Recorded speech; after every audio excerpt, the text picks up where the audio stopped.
Let's talk about Aisha. So you think she hit puberty? You say she hit puberty? Yes. What's the research that shows that? There are hadith mentioned where she played with dolls.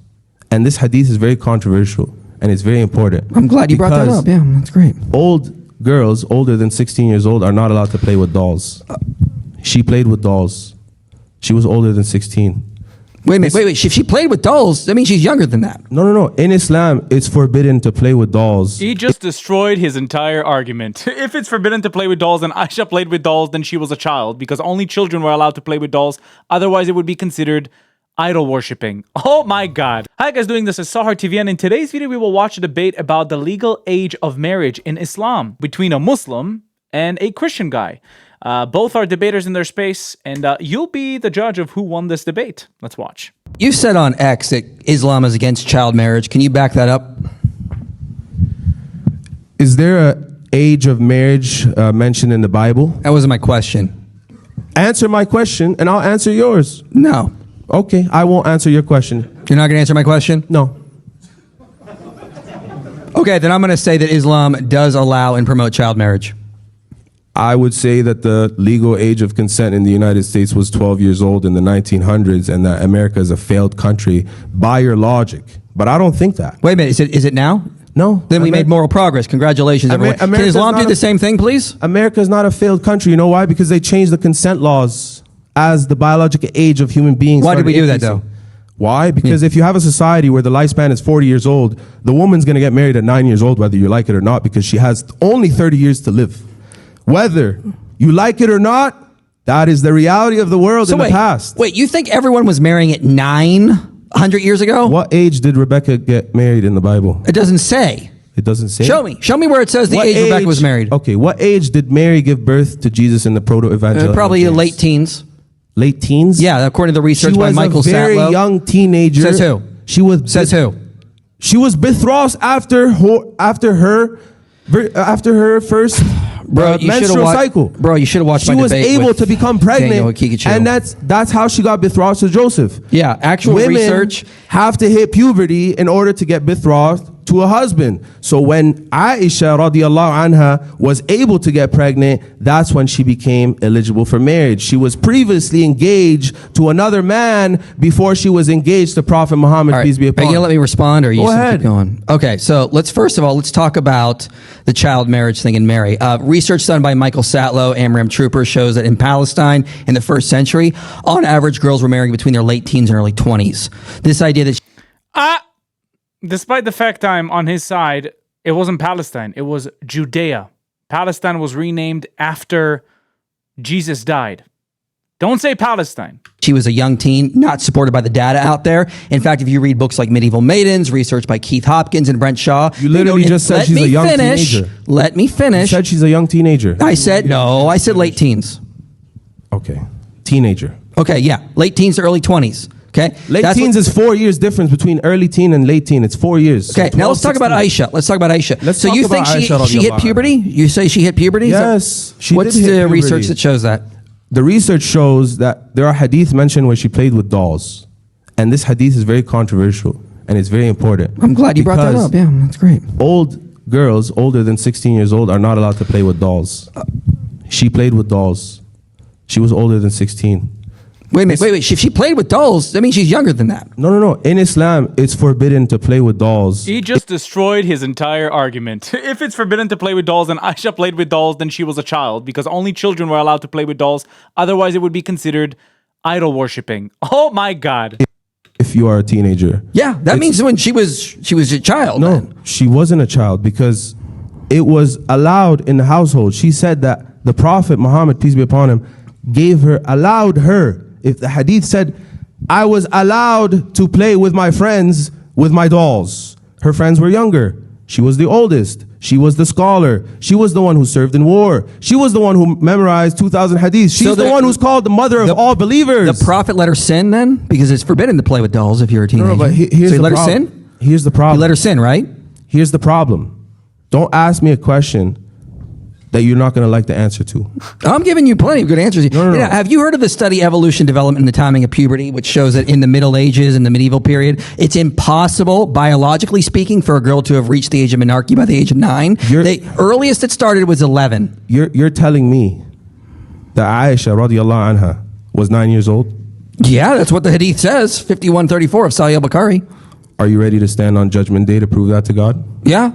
Okay. All right, yeah, so there's nothing to talk about here. All right, great. Because So I'm not a hadith. I don't know why we're still watching this debate. He lost the moment he said it's forbidden to play with dolls, and Aisha played with dolls. Why would Muhammad let her sin to play with her younger friends? She was 9. The Hadith say so. I don't know why. A bunch of Muslims say she was 9. I don't know why he keeps insisting on the fact she wasn't 9. Scholar, and I definitely don't take every single hadith literally. I, as a Muslim, have my own personal opinions, and I'm allowed to have that.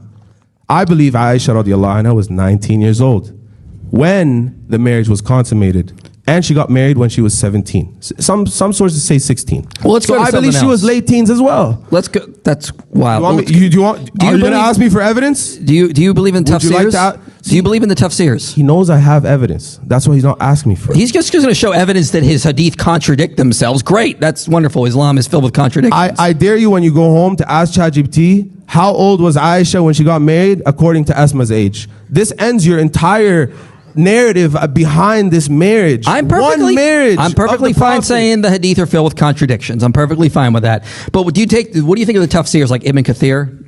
Do you agree with his tafsir?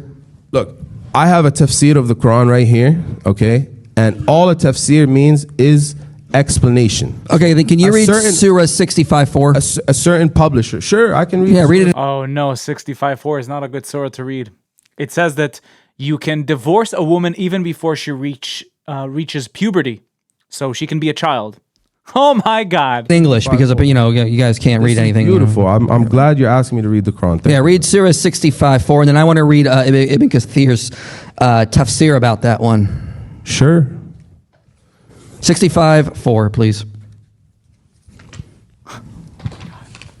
He's done. Just want to apologize to the audience. Apparently, my career is 65:4. over. So awful, man. 65:4. This is the command of Allah that He has sent down to you, and whoever fears Allah, He will write off his evil deeds and will give him a huge reward. Is that the right verse?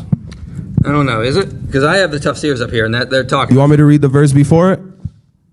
Verse before it. And those women from among There it you is. who have despaired of further menstruation, if you are in doubt, their iddah is 3 months, as well as of those who have not yet menstruated. Not yet. Those who have a medical condition. As for those having pregnancy, their term of iddah is that they give birth to their child. Is medical conditions in the Arabic?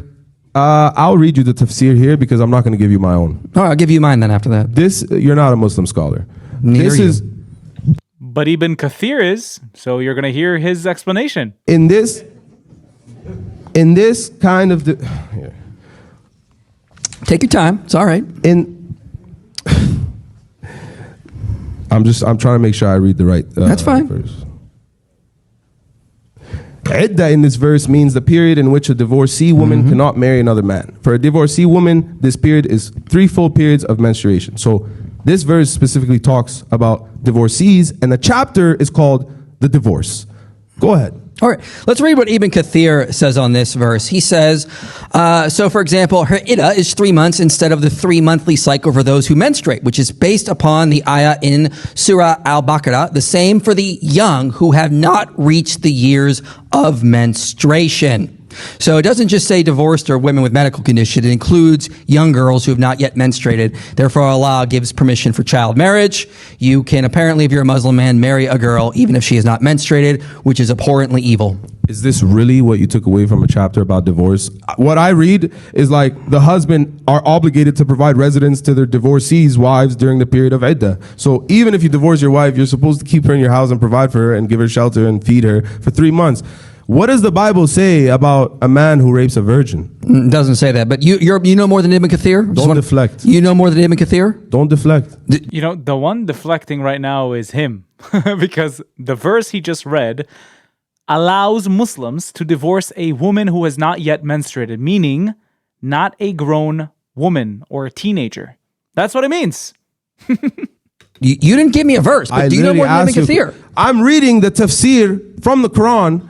I literally me told too. you, you're not a Muslim scholar. You will never understand what idda means. You don't even understand the root word of idda. Okay, so you know more than Ibn Kathir. I just want to verify, Do you right? even know what the word idda means? You know more than Ibn Kathir. He won't answer the question. So yeah, so he knows. I 'cause he don't knows know more than Ibn Kathir. Then Ibn Kathir says you can have sex with prepubescent girls. Ibn Kathir never said that. I just read it to you. The same for the young, those who have not reached the years of menstruation. Tafsir on Surah 65:4. Okay. How many women around the world have never menstruated? Do you deny their rights as women? No. The Quran doesn't. Okay. That's why it mentions them. That has nothing to do with my point. If the Quran was mentioning young children, it would have said children. It wouldn't have used the word woman. yeah, it talks Do you about those who have understand? not menstruated, which would include children.